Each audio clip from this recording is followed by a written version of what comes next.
اللہ نے فرمایا ہم آزماتے ہیں تم کو تھوڑا خوف دے کر. تھوڑا خوف کیوں کہا اللہ نے؟ بشیء من الخوف. پورا خوف دے دے مر جاؤ گے. یہ میرا رحم ہے کہ بشیء من الخوف, a little of کیا کہتے ہیں فیئر, تھوڑا خوف ہم دیتے, یعنی پورا خوف نہیں, فل فیئر نہیں, a little of fear, تھوڑا سا خوف ہم تم کو دیتے. وَلَنَبْلُوَنَّكُمْ بِالشَّيْءِ, شویا تھوڑا خوف دیتے. کیوں؟ زیادہ خوف دیتے مر جائے گا. اچھا وَالْجُوعِ, اور تھوڑی بھوک دیتے ہیں, مر جائے گا پوری بھوک دے دیتے. وَنَقْصٍ مِّنَ الْأَمْوَالِ وَالْأَنفُسِ وَالثَّمَرَاتِ, کبھی کبھی دکان جل جاتی ہے, کبھی کبھی آدمی مر جاتا ہے, کوئی قتل کر دیتا ہے, مار دیتا ہے.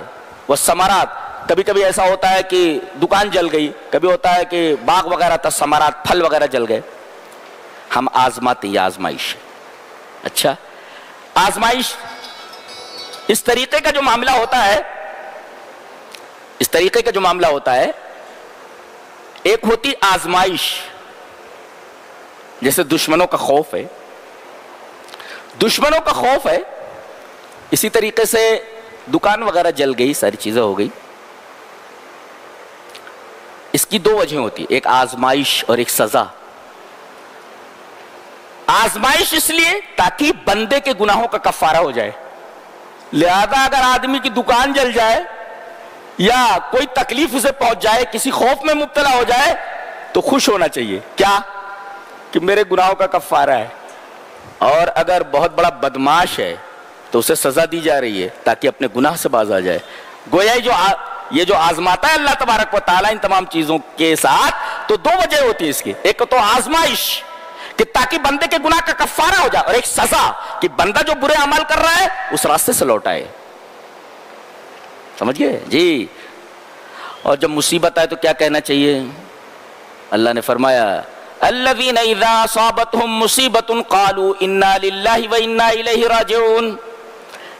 جب مصیبت آئے تو انا للہ و انا الیہ راجعون کہنا چاہیے. یہاں تک کہ چراغ بجھ جاتا تھا, کبھی اندھیرا ہو جاتا تھا گھر میں, کہتے تھے انا للہ و انا الیہ راجعون. چراغ بجھ, بتی چلی جائے, اندھیرا ہو جائے تو بولے انا للہ و انا الیہ راجعون.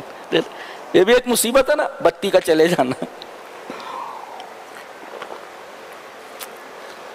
اگر کوئی آدمی صبر کرے, انا للہ و انا الیہ راجعون پڑھ لے مصیبت میں, فرمایا وبشر الصابرین, ایسے صبر کرنے والوں کے لیے بشارت, خوشخبری دے دو. کیا؟ تین چیزوں کی. اولئک علیہم صلوات من ربہم ورحمہ واولئک هم المہتدون. تین چیزیں. ایک تو صلوات, صلات نہیں صلوات. صلوات میں تین چیزیں آ گئیں. ایک چیز تو یہ آئی کہ اللہ تبارک و تعالی اس کے گناہوں کو معاف کر دے گا, ایک. اور دوسرے توفیق الطاعہ, ایک تو مغفرت الذنوب, گناہوں کو معاف کر دیتا ہے.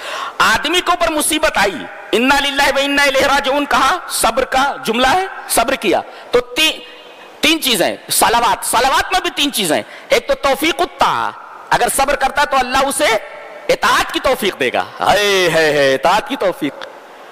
اور دوسرے الاسم من المعصیہ, اللہ گناہوں سے بچنے کے لیے کی توفیق دے دے گا.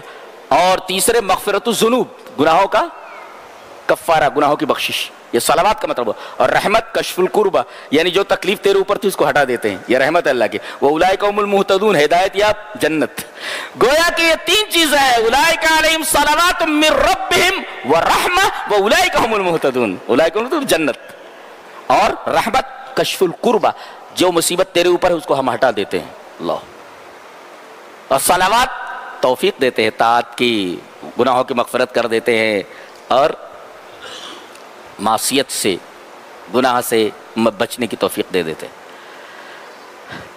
ایک نکتہ دیکھو بڑا عجیب سا ہے.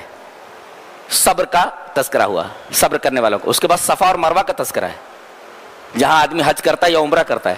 تو صبر میں اور حج اور عمرے میں کیا ربط ہے؟ ربط یہ ہے کہ صبر کرنا یہ نفس کے اوپر شاق ہے, نفس کو مشقت ہوتی ہے, اور حج عمرے میں بدن کو مشقت ہوتی ہے. لہذا اس کے مان بعد ان صفا والمروہ من شعائر اللہ لایا گیا. نہیں سمجھے آپ؟ پہلے صبر کا تذکرہ ہوا, صابرین کا, اس کے بعد صفا اور مروہ کا تذکرہ ہوا. ان دونوں میں ربط کیا ہے؟ تو صبر آدمی کرتا ہے تو نفس کے اوپر بوجھ پڑتا ہے, نفس کو تکلیف ہوتی ہے جو اندر ہے, اور صفا اور مروہ جب حاجی حج کرنے کے لیے عمرے کے لیے جاتے ہیں تو بدن کو تکلیف ہوتی ہے، تو نفس اور بدن دونوں کی تکلیفوں کو ایک ساتھ ذکر کر دیا گیا.